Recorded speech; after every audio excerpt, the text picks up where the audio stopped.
जो उचित समझो वो करो। संसद से सड़क तक आखिरकार क्यों गूंज रहा है यह नारा। शुक्रवार को संसद भवन के गलियारों में एक ही वाक्य बार बार सुनाई दे रहा था, जो उचित समझो वो करो। यह सिर्फ एक वाक्य नहीं था, बल्कि एक राजनीतिक तंज, एक सीधा हमला और एक सवाल था देश के नेतृत्व से। कांग्रेस के सांसद इसे नारे की तरह दोहराते दिखे। लोकसभा में नेता प्रतिपक्ष राहुल गांधी जहां भी पहुंचे, पत्रकारों ने सवाल पूछा, जवाब वही रहा, जो उचित समझो वो करो। राज्यसभा में प्रधानमंत्री नरेंद्र मोदी के आरोपों पर सवाल किया गया तो राहुल गांधी ने फिर वही दोहराया, जो उचित समझो वो करो। लेकिन सवाल ये है कि आखिर इस एक लाइन में ऐसा क्या था जिसने संसद की राजनीति को हिला दिया। दरअसल यह तंज कहां से शुरू हुआ, आइए इस पूरे विवाद की जड़ कहां पर है हम आपको बताते हैं। पूर्व सेना प्रमुख जनरल एम नरवणे की एक अप्रकाशित किताब से इस विवाद की पूरी कहानी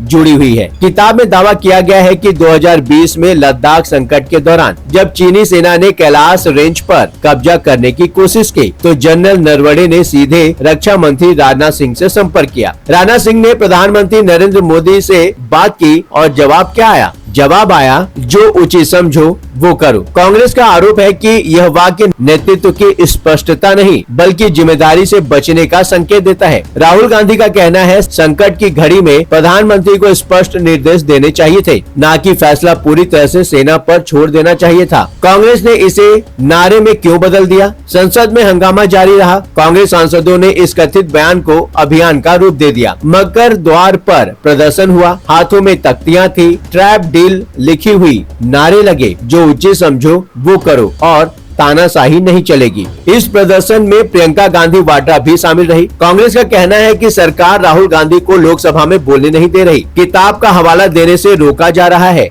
और संसद को जानबूझकर ठप किया जा रहा है। और इसी बीच में आ गया गद्दार विवाद। इस राजनीतिक आग में घी डालने का काम किया इसने। राहुल गांधी और नवनीत सिंह बिट्टू के बीच हुए टकराव ने बुधवार को संसद के मकर द्वार के पास बिट्टू ने प्रदर्शन कर रहे कांग्रेस सांसदों पर टिप्पणी की। ऐसे बैठे हैं जैसे जंग जीत आए हों। इस पर राहुल गांधी भड़क गए और बोले, यहाँ एक गद्दार गुजर रहा है, चेहरा देखो। हाथ बढ़ाते हुए कहा, हेलो मेरे गद्दार दोस्त, चिंता मत करो, वापस आ जाओगे। बिट्टू ने हाथ नहीं मिलाया और जवाब में राहुल गांधी को देश का दुश्मन कह दिया। इस पर पीएम मोदी ने भी पलटवार किया। राज्यसभा में राष्ट्रपति के अभिभाषण पर धन्यवाद प्रस्ताव की बहस के दौरान प्रधानमंत्री नरेंद्र मोदी ने कांग्रेस पर तीखा हमला बोला। उन्होंने राहुल गांधी को युवराज कहकर संबोधित किया, कांग्रेस पर अहंकार और सिखों के अपमान का आरोप लगाया और 1984 के सिख दंगों की याद दिलाई। बीजेपी का कहना है कि राहुल गांधी एक अप्रकाशित किताब का गलत इस्तेमाल कर रहे हैं, जिससे